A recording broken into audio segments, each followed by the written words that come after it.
السلام علیکم، میرا نام کیسر کھرل ہے۔ میں آپ کو اپنے یوٹیوب چینل پہ ویلکم کرتا ہوں۔ یہ میری لاہور میٹرو ٹرین سیریز کی تیسری ویڈیو ہے۔ اس سے پہلے کہ 2 ایپیسوڈ میرے یوٹیوب چینل پہ موجود ہیں، آپ جا کے دیکھ سکتے ہیں ان ویڈیوز کو۔ اور میں نے اپنی سب سے پہلی ویڈیو میں کہا تھا کہ میں لاہور میٹرو ٹرین جو ہے اس کی رائڈ لے کے پورا ایکسپیرینس لے کے اس کے سفر کا تو آخر میں اپنا تجزیہ دوں گا، کیونکہ اس سے پہلے میں نے لاہور میٹرو ٹرین کے بارے میں یہاں تو نیوز میں سنا تھا، یہاں اخباروں اور میگزین میں پڑھا تھا، تو میں نے اپنی آنکھوں سے یہ چیزیں بہت کم دیکھی تھی اس کی۔ تو میں نے سوچا کہ سب سے پہلے میں اس کے اوپر خود سفر کروں، تمام سہولیات کو دیکھوں کہ مسافروں کو کیا سہولیات دی گئی ہیں، کیا اسٹیشنز کیسے ہیں، ٹرین کیسی ہے، صفائی کا معیار کیسا ہے، سیفٹی اور سیکورٹی کیسی ہے اس کی۔ تو تمام پہلو میں اس کے پہلے اپنی آنکھوں سے سب کچھ دیکھ لوں، اس کے بعد اس کے اوپر اپنا تجزیہ دوں گا۔ تو کیونکہ میں 2 ویڈیوز آپ کو دکھا چکا ہوں، ان میں میں نے پہلے اسٹیشن سے لے کے اس کے آخری اسٹیشن تک سفر کیا اور آخری اسٹیشن سے واپس پہلے اسٹیشن تک آیا، اور بیچ میں 2 جگہ پہ میں اترا تھا، انارکلی اسٹیشن اور چبرجی اسٹیشن، تو وہ بھی میں نے آپ کو دکھائے تھے۔ تو اب کیونکہ میں نے اسٹیشن یہ جو میٹرو ٹرین ہے اس کا تمام انفراسٹرکچر اور تمام چیزیں اپنی آنکھوں سے دیکھ لی ہیں، تو اب میں آپ کو اس کا تجزیہ دے سکتا ہوں۔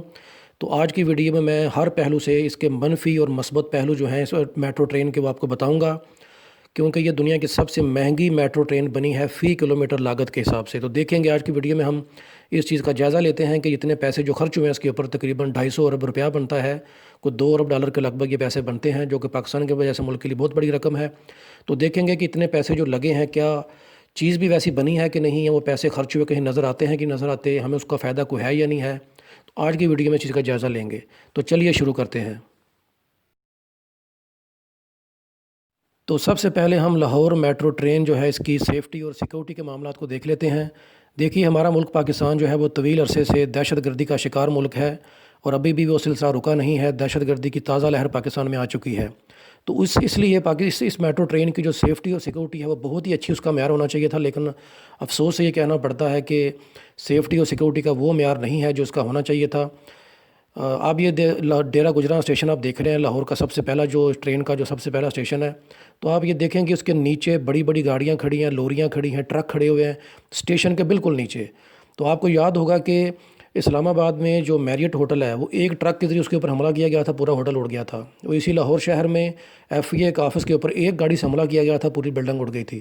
تو یہ تو چھوٹا سا اسٹیشن ہے، یہ نیچے اتنی بڑی بڑی گاڑیاں کھڑی ہیں، اگر کسی ایک گاڑی میں بارودی مواد دہشت گرد لے کر یہاں پہنچ گئے اور گاڑی نیچے پارک کر کے اس کو دھماکے سے اڑا دیا تو یہ اسٹیشن تو سارا اڑ جائے گا، چھوٹا سا اسٹیشن ہے یہ تو میرے حساب سے یہ قانون ہونا چاہیے کہ میٹرو ٹرین کے تمام اسٹیشن، بلکہ جہاں تک اس کے برج جاتے ہیں، اس کی لائن جہاں تک ٹریک اس کا جاتا ہے، اس کے نیچے گاڑی کھڑی کرنے کی اجازت کسی کو نہیں ہونی چاہیے، اس کے اوپر سختی سے عمل کروانا چاہیے اور فوری طور پہ تمام گاڑیاں یہاں سے ہٹنی چاہیے۔ تو اسٹیشنز کے نیچے تو سیکورٹی کا اتنا اچھا انتظام نہیں ہے، البتہ اسٹیشن کے اندر جو سیکورٹی گارڈ ہیں بندوقیں لے کے وہاں پہ گھوم رہے ہیں، پھر رہے ہیں، وہ اچھی بات ہے، لیکن جب اسٹیشن کے نیچے سے پورا اسٹیشن ہی خطرے میں ہے تو وہ اندر بندوقیں لے کے وہ کیسے اس کو سیکورٹی دے سکتے ہیں۔ تو ایک تو اس چیز کے اوپر توجہ دینے کی ضرورت ہے کہ فوری طور پہ اس کے اوپر عمل ہونا چاہیے کہ کوئی گاڑی میٹرو ٹرین کے اسٹیشن یا برج کے نیچے پارک نہیں ہونی چاہیے، سب سے پہلی بات۔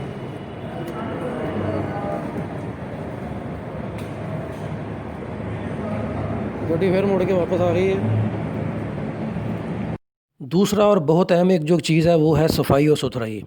تو میٹرو ٹرین کے اندر صفائی اور ستھرائی کا انتظام ہے بالکل ناقص ہے۔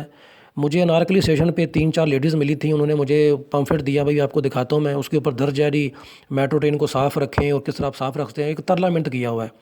تو بات یہ ہے کہ ترلا منٹ کرنے سے، ریکویسٹیں کرنے سے کبھی قانون پہ عمل نہیں ہوتا، قانون پہ عمل کروایا جاتا ہے اور وہ آپ کو وہ کروانا پڑے گا، وہ لوگ خود سے نہیں کریں گے، یہ کہنے سے آپ صفائی کا خیال رکھیں۔ میں نے دیکھا کہ میٹرو ٹرین کے فرش کے اوپر کچھ چوئنگم وغیرہ بھی پڑی ہوئی تھیں، کسی بچے نے گرا دی ہوگی۔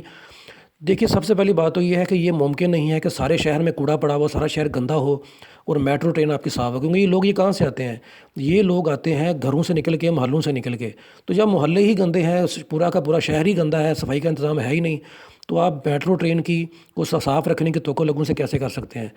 لوگوں کو آپ نے ایجوکیٹ تو کیا نہیں کبھی صفائی کے حساب سے، ایک تو چیز ہو گئی ہے۔ دوسری جو بات اس میں ہے کہ لوگوں میں پمفلٹ تقسیم کرنے سے یا ریکویسٹ کرنے سے اس طرح سے صفائی کا انتظام نہیں ہوگا۔ یہ کچھ لوگوں کے جنہیں روزگار تو لگا ہوا ہے، اس کا بیسٹ طریقہ یہ ہے کہ پہلے اسٹیشن پہ کچھ لوگ ہوں صفائی کرنے کے لیے، آخری اسٹیشن پہ کچھ لوگ ہوں ٹرین کی صفائی کرنے کے لیے۔ جیسے ٹرین آخری اسٹیشن پہ پہنچے تو اس میں ہر ڈبے کے اندر عملہ جو وہاں چلا جائے، وہاں پہ شیشے سیٹیں سب صاف کریں، اس میں چند منٹ ہی لگیں گے۔ یہ ڈیرہ گجراں اسٹیشن پہلے اسٹیشن پہ بھی ہونا چاہیے اور علی ٹاؤن آخری اسٹیشن پہ بھی صفائی کا انتظام ہونا چاہیے، ہر ڈبے کے اندر صفائی کے ہونی چاہیے، اس کے بعد ٹرین کو واپس آن سے روانہ کرنا چاہیے۔ ایک تو اس کا حل یہ ہے۔ اور دوسری بات کہ جو عملہ انہوں نے رکھا ہوا ہے صفائی کے لیے، اس کو انہوں نے صفائی کے لیے مشینیں نہیں دی ہوئی، بلکہ وہ مینول طریقے سے صفائی کر رہے ہیں. جیسے پرانے آج سے 100 سال پہلے صفائی ہوتی تھی کہ وہ کسی تھرڈ کلاس قسم کے ہاسپٹل میں آپ نے دیکھا ہوگا کہ رسی کے ساتھ ایک بوری کو باندھا ہوا ہے، بوری کو بے دردی کے ساتھ ادھر ادھر کو سیٹ رہے ہوتے ہیں سوئی پر.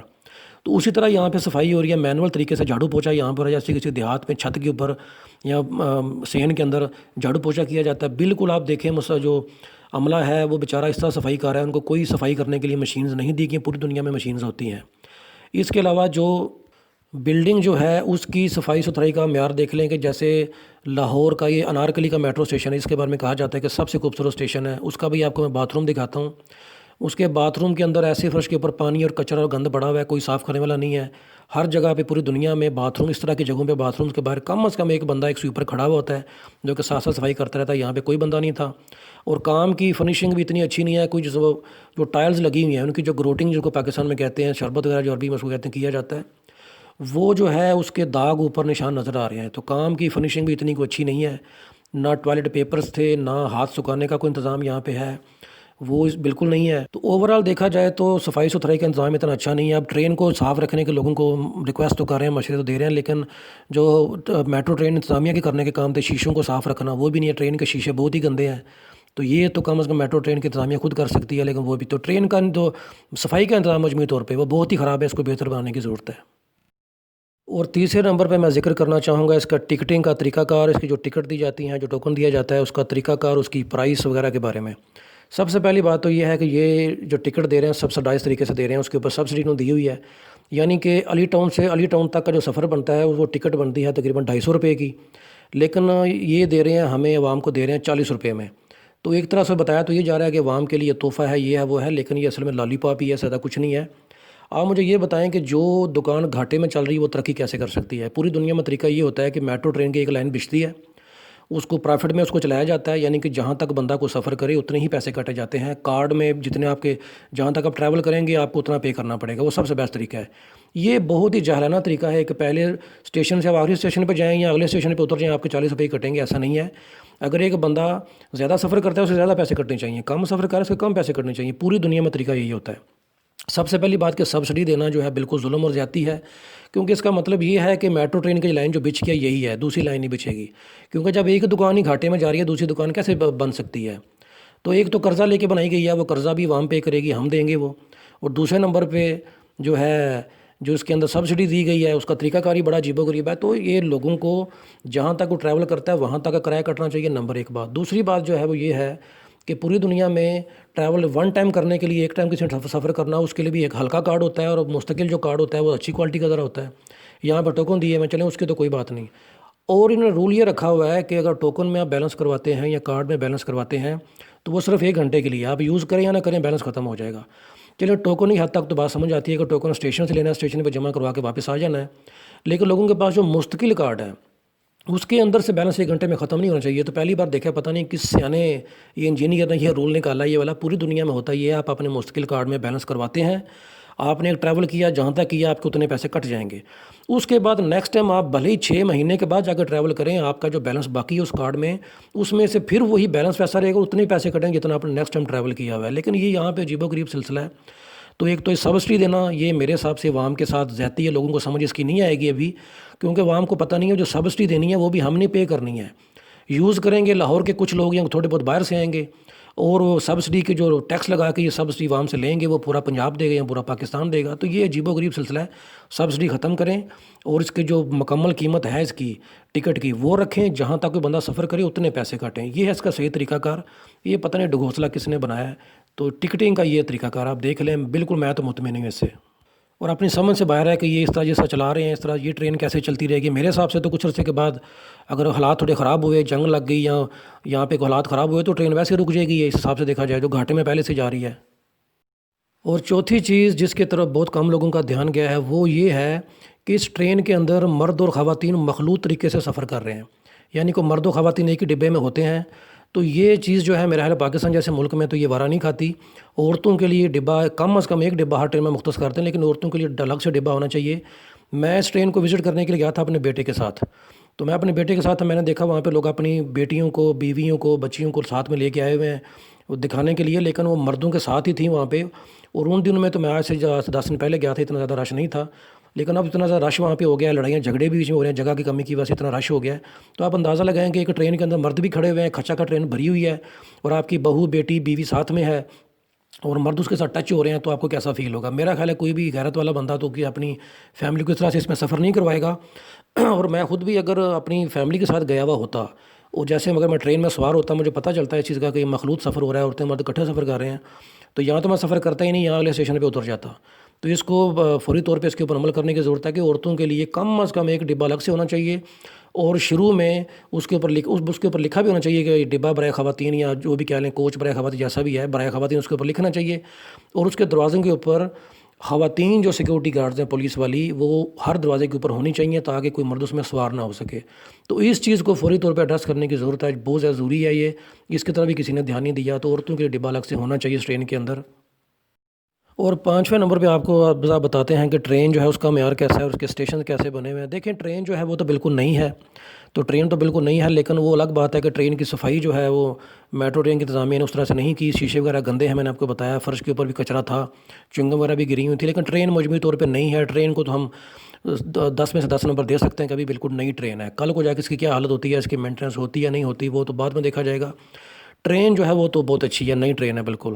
وہ الگ بات ہے کہ اس کا جو نام رکھا ہوا ہے اورنج ٹرین، یہ نہیں ہونا چاہیے تھا، گرین لائن رکھ دیتے، بلکہ لائن میٹرو ٹرین ہی ہوتی ہے، اس کے جو ڈبے ہیں اس کو اگر وائٹ اور سبز رنگ کیا جاتا، میرے ساتھ جو پاکستان کا قومی پرچم کا رنگ زیادہ اچھا ہوتا۔ مجھے رنگ پہ تھوڑا سا ہے ذرا کہ اورنج رنگ جو ہے اس کی جگہ اگر گرین ہوتا، وائٹ اور گرین کا مکسچر ہوتا، اچھا سا کوئی ڈیزائن زیادہ اچھا لگتا وہ۔ چلو یہ تو ہوگی ٹرین کی بات، اب کرتے ہیں اسٹیشن کی بات۔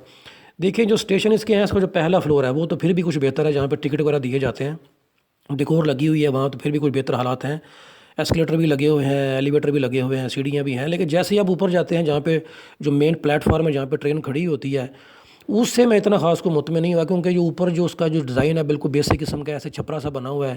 تو دنیا کی سب سے مہنگی ٹرین جو بنی ہے فی کلومیٹر لاگت کے حساب سے، اس کے حساب سے یہ جو اسٹیشن کا اوپر جو پلیٹ فارم جو ہے اس کا کام مجھے اتنا پسند نہیں آیا، کیونکہ بالکل بیسک قسم کا عام سا ڈیزائن ہے بالکل۔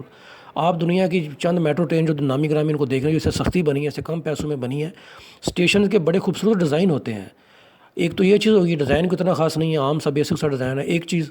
اور دوسری جو بات ہے وہ اس میں یہ ہے کہ اس میں کلائمیٹ کنٹرول کا کوئی چکر نہیں ہے اس اسٹیشن کے اندر، یعنی کہ وہ ایئر کنڈیشن وغیرہ کوئی ایسا چکر نہیں ہے۔ اس میں گرمی میں سخت گرمی ہوگی یہاں پہ، اور سردی میں سخت سردی ہوگی۔ ابھی تو سردی کا موسم ہے تو لوگ سردی انجوائے کریں گے اس کے اوپر، لیکن جیسے ہی گرمی کا موسم آئے گا، ہمارے ملک میں 8 مہینے گرمی رہتی ہے، تو سخت گرمی میں جو لوگ نیچے سے پسینے سے شراب ہو رہیں گے، وہ پسینے کی سمیل لے کے جب ٹرین کے اندر تو اے سی لگا ہوا ہے وہ تو چلے گا، لیکن باہر سے لوگ جو پسینے کی بدبو لے کے جائیں گے، تو ایک دوسرے کی بغلوں کی جو باس ہے، جو سمیل ہے، وہ لوگ کچھ دیر کے لیے انجوائے ضرور کریں گے۔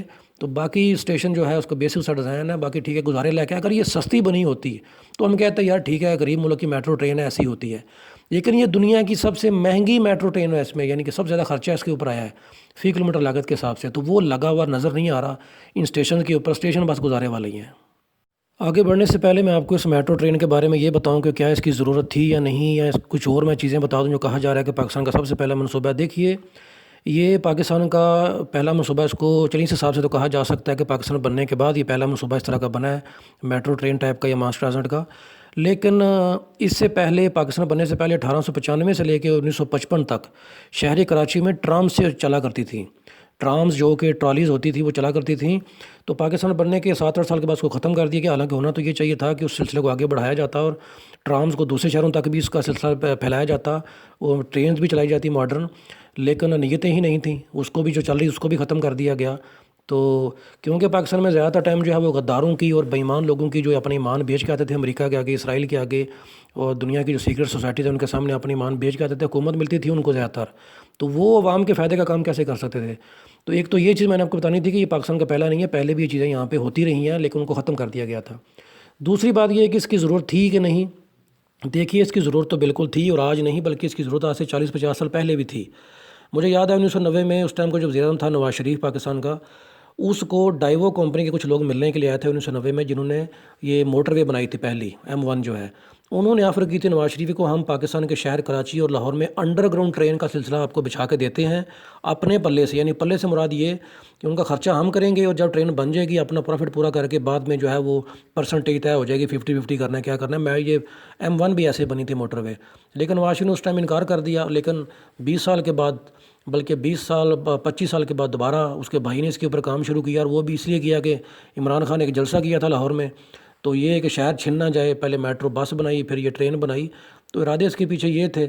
تو یہ آج سے 40 سال پہلے پاکستان میں انڈر گراؤنڈ، بلکہ یہ برج کے اوپر کی بجائے انڈر گراؤنڈ جو میٹرو ٹرین ہوتی ہے زیادہ سیف ہوتی ہے، اگر جنگ بھی ہو تو برج تو بم لگنے سے ٹوٹ جائیں گے، لیکن انڈر گراؤنڈ جو ٹرین ہے وہ بچی رہتی ہے۔ نارتھ کوریا میں اور رشیا میں یہ بنکر کے طور پر یوز ہوتی ہے، یہ کہ یہ نیچے ان کو وام کو بنکر کے طور پر چھپایا جا سکتا ہے جنگ کے دنوں میں۔ تو ٹرینز ایک تو انڈر گراؤنڈ بننی چاہیے، برج کے اوپر نہیں بننی چاہیے، برج کے اوپر جو ہے یہ سیف اتنی نہیں ہوتی۔ تو اس کے علاوہ جو دوسرا اس کے اندر پہلو جو ہے وہ یہ ہے کہ اب مصر جیسا جو ملک ہے وہاں سے 40 سال، مصر جو ہے پاکستان سے بھی گیا گزرا ملک ہے، کسی گنتی میں نہیں آتا، وہاں پہ 40 سال سے زیادہ ٹائم ہو گیا میٹرو کو چلتے ہوئے۔ ہمارا پڑوسی ملک ایران ہے، وہاں پہ 30 سال سے میٹرو چل رہی ہے۔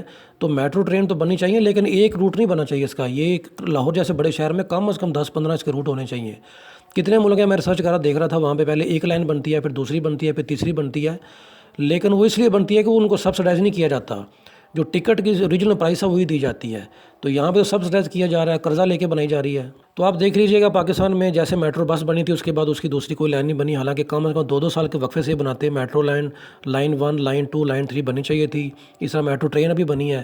تو میرا خیال یہ بالکل میڈ ان پاکستان یہ ہے۔ یہ کچھ عرصے کے بعد آپ اس کی حالت دیکھیے گا، صفائی کا انتظام تو ابھی سے نہیں ہے، تو اس کی ٹوٹ پھوٹ کا شکار جب چیزیں ہوگی، اس کی ان لوگوں نے مینٹیننس بھی نہیں کرنی، بالکل نظر نہیں آ رہا، بالکل اناڑی پر نظر آ رہا ہے۔ حالانکہ یہی عملہ اگر پاکستان سے باہر جا کے کہیں جاب کرے تو وہاں پہ یہ اچھے طرح سے کام کریں گے، ان کو گولڈ میڈل بھی ملیں گے۔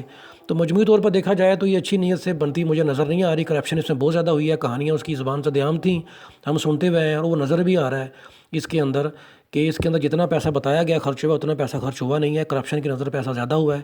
وہ کیسے؟ تو دوستو یہ کچھ ضروری پوائنٹس تھے جو میں نے آپ لوگوں کے ساتھ شیئر کرنا، ڈسکس کرنا ضروری سمجھا۔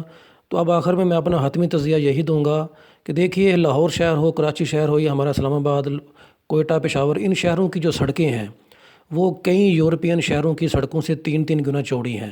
تو میرے حساب سے پاکستان کیونکہ کہ اس وقت مقروض اور غریب ملک ہے، اتنا خرچہ اس تھرڈ کلاس قسم کی ٹرین کے اوپر کرنے کی بجائے بہتر ہوتا کہ اگر ہم جو پاکستان کی ان شہروں کی سڑکیں ہیں ان کے اوپر سے ناجائز تجاوزات ہٹاتے اور پرائیویٹ سیکٹر کو ساتھ ملا کے کئی بہت اچھی بس سروسز شروع کرتے، بس کمپنیاں شروع کرتے جن میں سنگل ڈیکر، ڈبل ڈیکر بسیں ہوتی، بڑی بسیں جو ان کا سروس شروع کرتے، تو میرا خیال ہے وہ زیادہ بیٹر ہوتا، لوگوں کو روڈ کے اوپر چلنے کی تعلیم دی جاتی۔ لیکن یہ میرا خیال ہے جو حکمران رہے ہیں زیادہ تر پاکستان کے، ان کو سلجھی ہوئی پڑھی لکھی سمجھدار عوام سوٹ ہی نہیں کرتی، اس لیے ان لوگوں نے عوام کو تربیت دینے کی ضرورت ہی محسوس نہیں کی بالکل، اور اس طرح کے فضول جو منصوبے ہیں ان کے اوپر خرچہ کیا اور کرپشن بھی کی، لوٹ مار بھی کی۔ تو میرا خیال ہے کہ پاکستان کو زیادہ ضرورت ان چیزوں کی ہے کہ عوام کو روڈ کے اوپر چلنے کی، ڈرائیونگ کی، اور ویسے بھی عوام کی تعلیم دی جائے، تربیت دی جائے، اور روڈز کے اوپر سے ناجائز تجاوزات ہٹائی جائیں، ناجائز پارکنگ ہٹائی جائیں، روڈز کو کھلا کیا جائے جیسا کہ آلریڈی ہیں، وہ اس کی زیادہ ضرورت تھی۔ تو آخر میں یہی دعا کروں گا کہ اللہ تعالیٰ جو ہے پاکستان کے لیے اور پاکستانی عوام کے لیے آسانیاں پیدا کرے، اور یہ کرپٹ مافیا جو اس طرح کے منصوبے شروع کر کے ان کی آڑ میں کرپشن کرتی ہے، لوٹ مار کرتی ہے، ملک کو نقصان پہنچاتی ہے، اس سے پاکستان کی جان چھڑائے۔ تو اگر آپ لوگوں کو یہ ویڈیو پسند آئی ہے تو میرا چینل جو ہے اس کو سبسکرائب کر لیں چینل کی سپورٹ کے لیے، اور اس ویڈیو کو زیادہ سے زیادہ لوگوں تک شیئر کریں اور لائک کریں۔ میں عام طور پہ اس طرح کی ریکویسٹ نہیں کرتا، لیکن ٹاپک ہی ایسا تھا کہ میں نے یہ ریکویسٹ آپ سے کی ہے۔ تو امید ہے آپ کو ویڈیو پسند آئی ہوگی۔ Thanks for watching.